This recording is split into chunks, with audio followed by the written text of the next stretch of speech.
All right, so the gut-brain axis. The gut-brain axis is a connection of the brain and the gut. They're a highway that runs in both directions that actually connects the two together. So the perfect example of this is when you get butterflies in your stomach because you're excited or stressed about something. That's your gut and your brain playing with one another. The other is when you eat poor food and then suddenly you feel really exhausted, foggy, tired. Those are perfect examples of the gut-brain axis at work.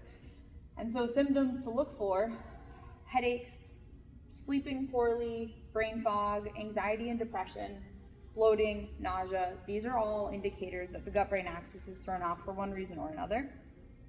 But we have to actually look at how we can fix these things and pay attention to the signs and symptoms.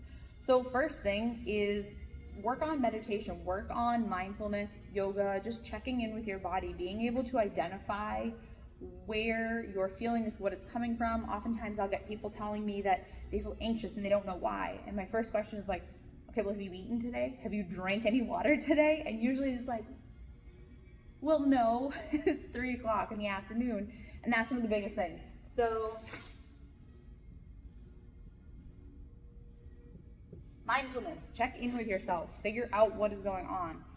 When you know that you are somebody who skips meals, skips eating, skips drinking water, and you're drinking too much caffeine throughout the day, you've got to actually check in with your body and know that what you're putting in your gut or are not putting in your gut is actually affecting your brain.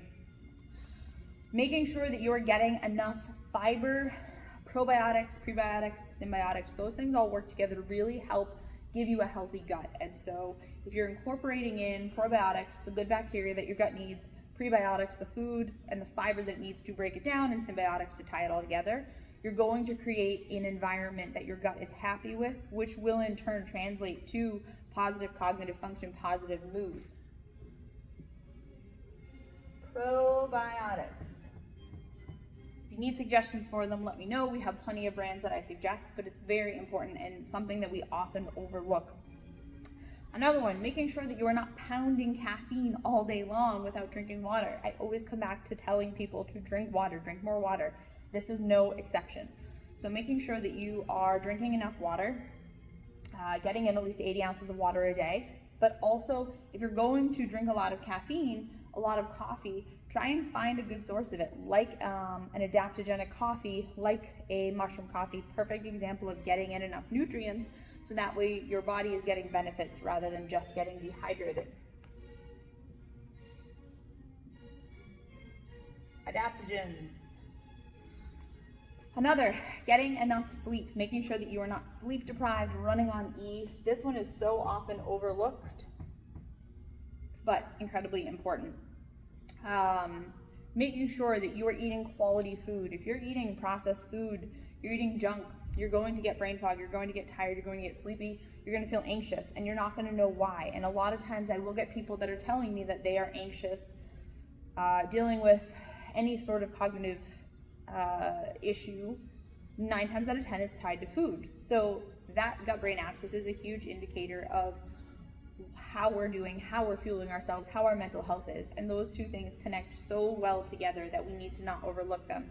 So making sure that you're checking in with your mental health and you're checking in with your nutrition, and those two things are affecting one another. If you're dealing with symptoms, any one of these up here, I encourage you to look at the other. So if you're dealing with cognitive issues, take a look at what you're eating. If you're dealing with stomach issues, take a look at how your mental health is. Check in with yourself, check in with the mindfulness, meditation, take a few minutes to just listen to your body, pay attention to what you're doing, and then know that what you're putting in your body, what you're fueling your body with, is ultimately affecting your cognitive function, your mental well-being, more than anything else, more than you know. So if you are somebody who's struggling with taking medications because you have headaches, taking medications because you're on anxiety medications that is unexplained, it's a really good idea to take a look at your nutrition and see how you can improve those areas naturally for yourself to see your symptoms improve.